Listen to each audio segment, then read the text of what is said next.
अस्सलाम वालेकुम फ्रॉम कपाडोकिया तुर्की। रात मैं पहुंच गया था। आज रात मैंने अपनी गाड़ी में गुजारी और अब मैं यहाँ पर आया हूँ एक साइट के ऊपर। ये कपाडोकिया बेसिकली दो चीज़ों की वजह से मशहूर है। एक तो ये साइट है हॉट एयर बैलून्स की। यहाँ पर लोग आते हैं तफरीह के लिए। ये मेरे पीछे बहुत सारे हॉट एयर बैलून इस वक्त लोग नज़र आ रहे होंगे, जो लोग बैठे हैं और यहाँ पर उनको एक छोटा सा टूर करवाया जाता है। और दूसरा ये मशहूर है कुछ 7वीं से 10वीं सदी 7th सेंचुरी की कुछ केव्स, गारें बहुत पुरानी। ये जब अरबों ने जब इस इलाके की तरफ रुख किया या इस इलाके की तरफ कुछ हमले करते थे तो वो उन्होंने आके कुछ गारें बनाई थी अपनी सेफ्टी के लिए इस इलाके में, और वो अभी तक हैं। उसके बाद उसको महफूज कर लिया गया, तो वो देखने के लिए भी लोग आते हैं बहुत। तो मैं आज देखने आया हूँ ये हॉट एयर बैलून की राइड्स। ये बड़ा कलरफुल, बड़ा खूबसूरत सा व्यू है।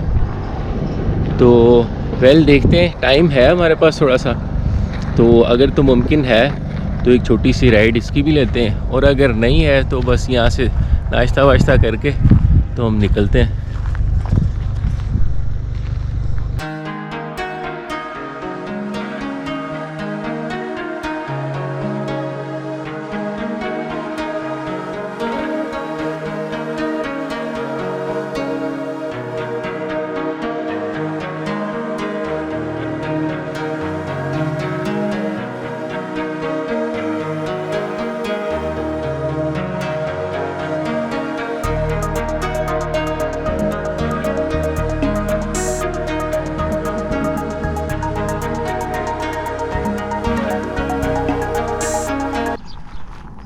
कपाडोकिया में तुर्की का अब तक का जो सबसे बेहतरीन एक्सपीरियंस था। इंतहाई ख़ूबसूरत, इंतहाई शानदार व्यू है यार। यहाँ पे पहाड़ों के दरमियान में ये हॉट एयर बैलून्स की जो राइड करवाते हैं, और सुबह का टाइम है, मतलब सूरज निकला हुआ है और मौसम भी बहुत अच्छा है, न गर्मी है न सर्दी है, बहुत ज़बरदस्त मौसम है। रात को मुझे सर्दी लग रही थी गाड़ी में, लेकिन बहरहाल वो सारी थकन जो है ना, वो यहाँ बैठ के इस माहौल के अंदर बिल्कुल ख़त्म हो गई है। और अब अगले डेस्टिनेशन के लिए दोबारा मैं हो गया हूँ ताज़ा दम। आज सफ़र जो अगला है वो बहुत लंबा है, तकरीबन 900 किलोमीटर मुझे जाना है तुर्की के शहर वान बॉर्डर के करीब तुर्की का शहर है।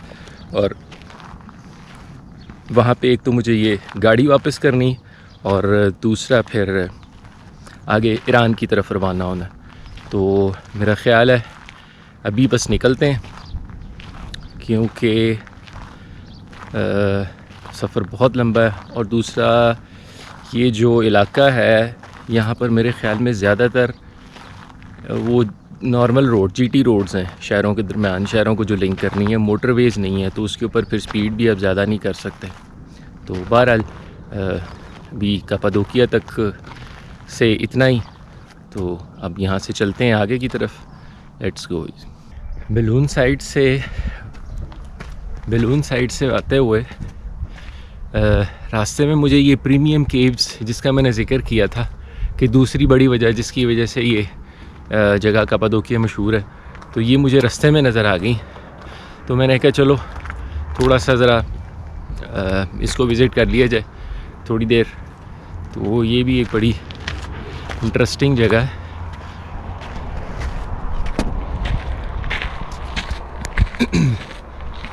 सो ये है सामने, ये वो केव्स, ये खुदाई के बाद दरियाफ्त हुई थी यहाँ से।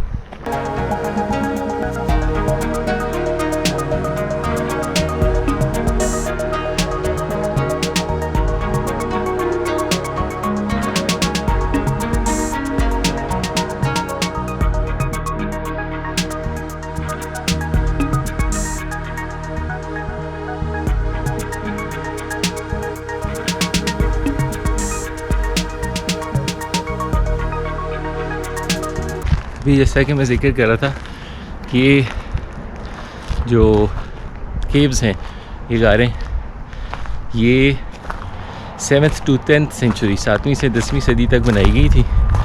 और यहाँ पर इस इलाके में सल्तनत उस्मानिया से, ओटोमन एम्पायर से पहले कुछ अरब आए थे सेटलर यहाँ पर रहने के लिए, तो उन्होंने यहाँ पर बनाई थी।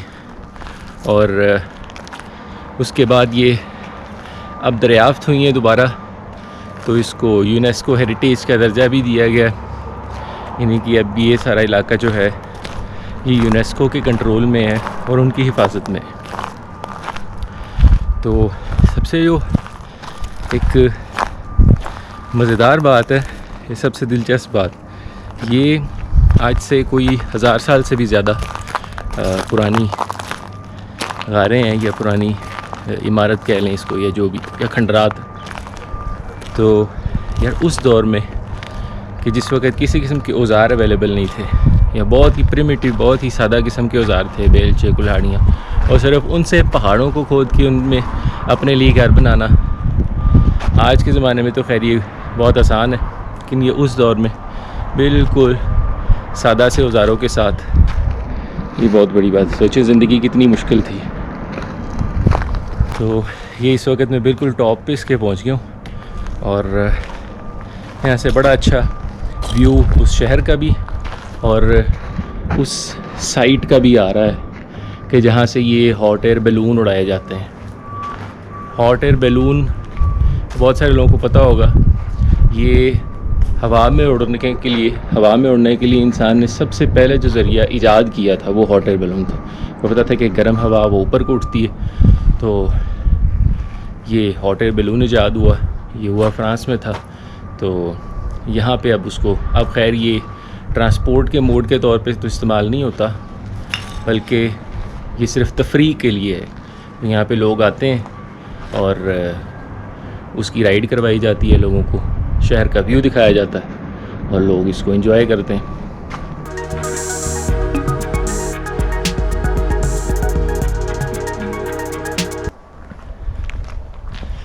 रात में सर्दी लग रही थी और अभी सुबह सुबह का टाइम है और धूप बहुत तेज़ है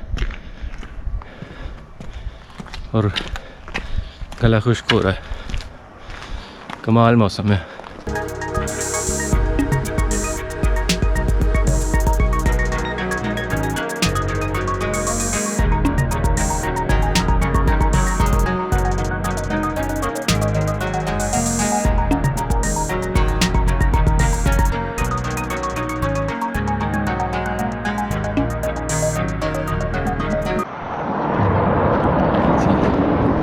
यार ये रास्ते में ये अंगूर मुझे नज़र आए हैं, ये बंदा लगा के बैठा हुआ, तो बड़ी देर हो गई यार फल खाए हुए, काफ़ी दिन हुए, तो ज़रा ट्राई करते हैं।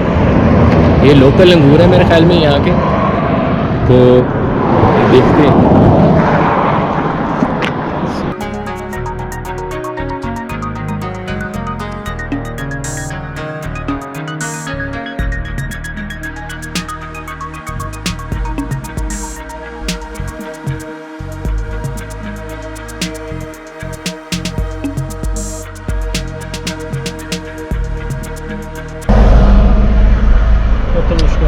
Hello, sir.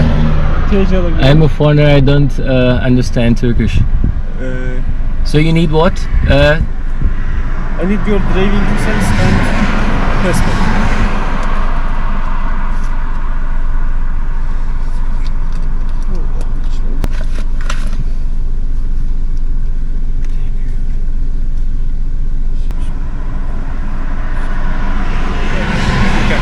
Thank you. मेरे ख्याल में रूटीन का चेक था, ये बस रैंडमली ना कुछ गाड़ियों को रोक के तो बस उनके कागजात चेक कर रहे थे। चलो बहरहाल इधर इसने मेरा भी जस्ट वो पासपोर्ट और लाइसेंस चेक किए, बस क्या जी ठीक है जाएँ।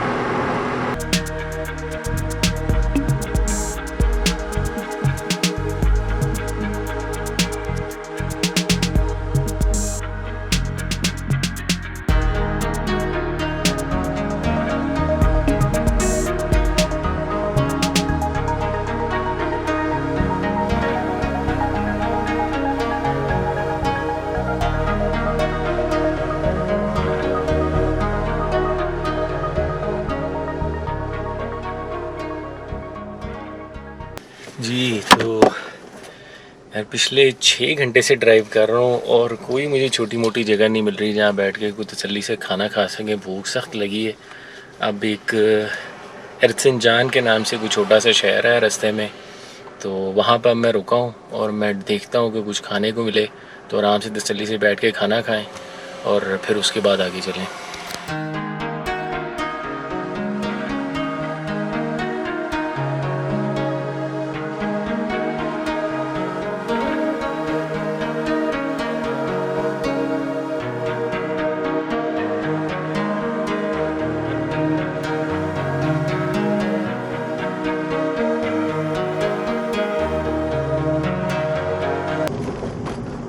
बिल्कुल वीरान, कोई बंदा ना बंदे की ज़ात, कोई गाड़ी नहीं है इस सड़क पे, अकेला ही।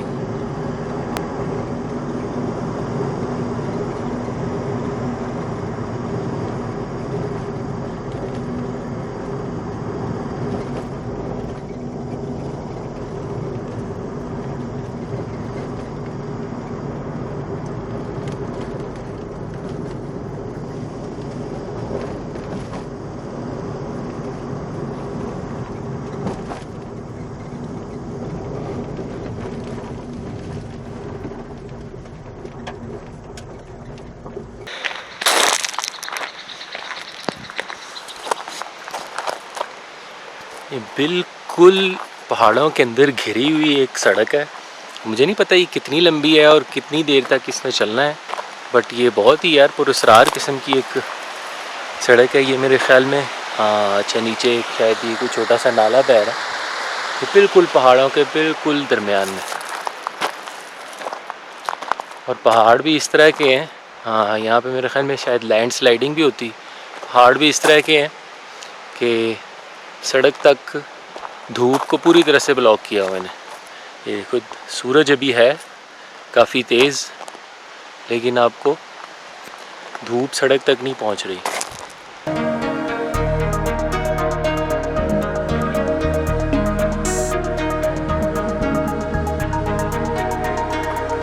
ये मेरे दोनों तरफ पहाड़ हैं। बहुत ही पुरस्कार किस्म का रास्ता है यार। मेरे दोनों तरफ पहाड़ हैं, बहुत ही ऊंचे ऊंचे, बहुत ही बुलंद पहाड़ हैं दोनों तरफ। इसके बिल्कुल पहाड़ों के दरमियान में एक छोटी सी नदी बह रही है। इसकी आवाज़ मुझे आ रही है, सिर्फ ये देखने के लिए मैं रुक गया हूँ यहाँ पे। बल्कि वैसे मेरा दिल कर रहा है कि आज रात इधर ही ना गुजार ली जाए। वैसे भी तो मैंने रास्ते में गुजारनी है सारी। हाँ ये जा रही है नदी।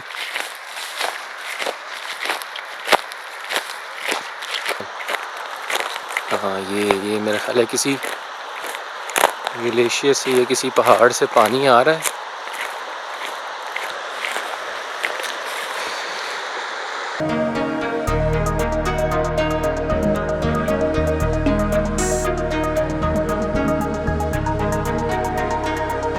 जी तो इंतहाई कोशिश के बाद भी, इंतहाई तेज़ गाड़ी दौड़ाने के बाद भी इतनी ख़राब सड़कें थी इस ईस्टर्न साइड के ऊपर, तुर्की का जो ईस्टर्न पार्ट है, कि मैं इंतहाई कोशिश के बावजूद भी वान सिटी तक नहीं पहुंच सका। वान सिटी अभी भी यहाँ से कोई तकरीबन 200 किलोमीटर दूर है। तो मैं खैर इस वक्त थकावट से मेरा पूरा हशर हो गया। तो मुझे एक बड़ा सस्ता सा होटल मिला है ये पीछे, तो आज रात ही ठहरते हैं और सुबह सुबह फिर यहाँ से निकलूँगा। भूख भी बड़ी शदीद लगी हुई है, तो भी कुछ खाना खाते हैं और बस उसके बाद सीधा आराम।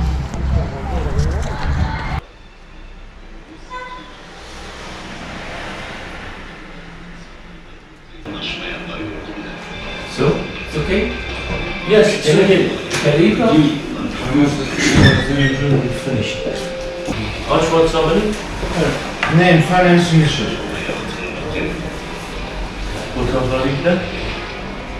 Do you know if the bus goes from Van to Iran, to Tabriz or Tehran? Yes. Yeah. It is under this street.